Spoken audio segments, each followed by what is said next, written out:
안녕하세요, 기준쌤입니다. 지난 영상에서 사회복지사 2급을 왜 아직도 많이 준비하는지, 그리고 취득 구조가 어떻게 되는지까지 정리해드렸는데요. 이번 영상에서는 자격증을 취득하면 실제로 어디로 취업을 하게 되는지, 그리고 중장년분들이라면 어떤 방향으로 준비하셔야 훨씬 유리해지는지에 대해 말씀드리겠습니다. 사회복지사 2급을 취득하게 되면 가장 많이 진출하는 분야는 역시 노인복지 분야입니다. 요양원, 양로원, 주간보호센터, 노인복지관 치매안심센터 같은 기관들이 여기에 해당되고요. 고령화 사회로 접어들면서 이런 기관 수 자체가 계속 늘어나고 있고, 특히 이 분야는 중장년 사회복지사 비율이 높은 편이에요. 그 다음으로는 아동복지, 장애인복지, 청소년복지, 그리고 고용, 직업재활 관련 기관들이 있습니다.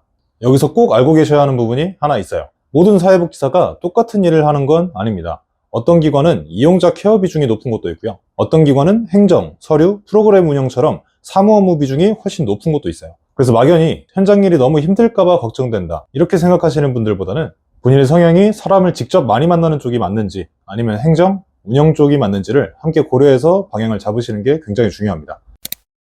그리고 급여 부분도 짧게라도 현실적으로 말씀드릴게요. 사회복지사 급여는 기관 유형, 지역, 근무 형태에 따라서 차이가 상당히 큽니다. 초임 기준으로는 최저임금 수준에서 시작하는 기관도 있고, 지자체 위탁기관이나 규모가 있는 법인 소속 기관의 경우에는 호봉제나 인건비 가이드라인이 적용되는 곳도 있습니다. 그래서 단순히 사회복지사는 급여가 다 똑같다, 이렇게 보시면 안 되고요. 어느 기관, 어떤 형태로 들어가느냐에 따라 현실은 꽤 달라진다고 보셔야 됩니다. 그리고 여기서부터가 중장년분들에게 가장 중요한 포인트인데요. 사회복지사 2급은요, 단독으로만 가지고 끝내기에는 솔직히 조금 아까운 자격증이에요. 왜냐하면 이 자격증을 기준으로 다른 자격증들과도 연계해서 취업 범위를 훨씬 넓힐 수 있기 때문인데요. 예를 들면 가족, 다문화, 아동 분야에 관심이 있다면 건강가정사 자격증으로도 확장이 가능하고요. 노인복지 쪽을 생각하신다면 요양보호사 자격증을 함께 준비해서 지원 가능한 기관 수를 크게 늘릴 수 있어요.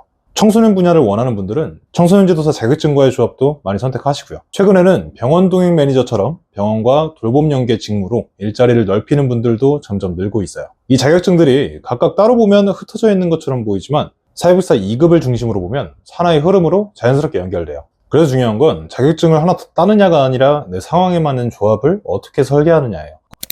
그럼 왜 혼자 준비가 위험하다는 이야기를 하느냐 하면요, 많은 분들이 혼자 검색해서 준비하시다가 꼭 한 번은 막히는 구간이 나옵니다. 과목 선택을 잘못해서 수강하고 나서 보니까 인정이 안 되는 경우도 있고, 실습 시기를 잘못 잡아서 한 학기를 통째로 기다리게 되는 경우도 있고, 연계 자격증이 가능하다고 해서 계획했는데 막상 조건이 맞지 않아서 다시 처음부터 설계를 해야 하는 경우도 생각보다 많아요. 예를 들면 이번 학기부터 시작하면 언제 이론 과목을 마치고 언제 실습에 들어가고 언제 자격증 신청이 가능한지까지 전부 정리해서 안내를 해드려요. 사회복지사 과정이 막연하게 느껴지는 이유가 이런 구조를 보지 못한 상태에서 시작하는 경우가 많기 때문입니다. 그래서 저희는 처음 상담 단계에서부터 현재 학력 기준으로 사회복지사 2급이 가능한지, 그리고 사회복지사만 할 건지 아니면 중장년 취업용으로 건강가정사나 요양보호사, 청소년 지도사 같은 자격증까지 확장할 건지를 먼저 정리해드려요. 같은 시간, 같은 비용을 쓰더라도 설계를 어떻게 하느냐에 따라 결과는 정말 크게 달라집니다. 이 부분은 직접 겪어보신 분들이 가장 많이 공감하시는 부분이기도 하고요.